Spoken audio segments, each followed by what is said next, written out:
Bikin pizza dari singkong dan bola-bola sing tengene coklate kaya niki. Wis langsung wae ning pokok permasalahane. Iki aku tumbas singkong sak bungkus iki regane 7.000.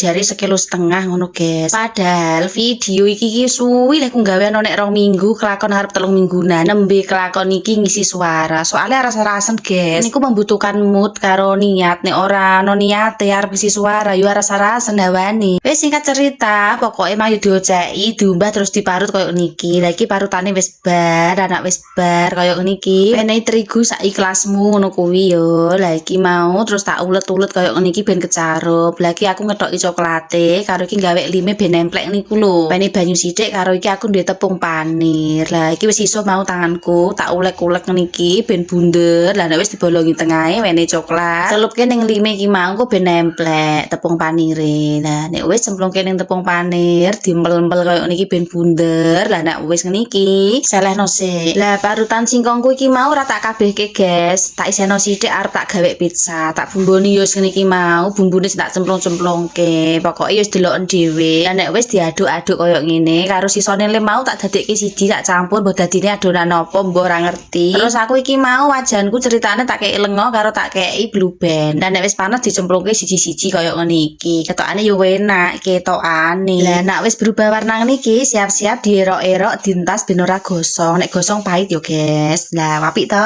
Warnane tak dosokne adah ngene iki. Ben kok karek nyomoti siji-siji niki anakku tak pleak. Walah, coklate ndang meleleh enak ngene cah.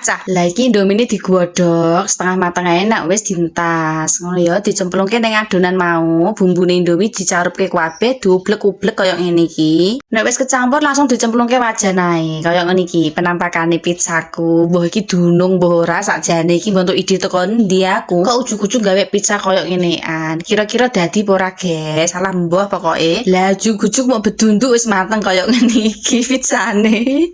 Lah tak entas ae yo ndak gosong ora karo-karuan. Iki jawaku tak iris ngene iki yo tak plek-plekno pizza. Tak wenehi saus barang. Ceritane iki tak ragati tenan, guys. Iki mau tak tambahi saus botolan barang, tak let-leti margarin. Lah terus tak wenehi topping ketekan lombok ijo karo abang. Jebule tak icipi. Lah rasane yo plek telo iku lho, plek telo.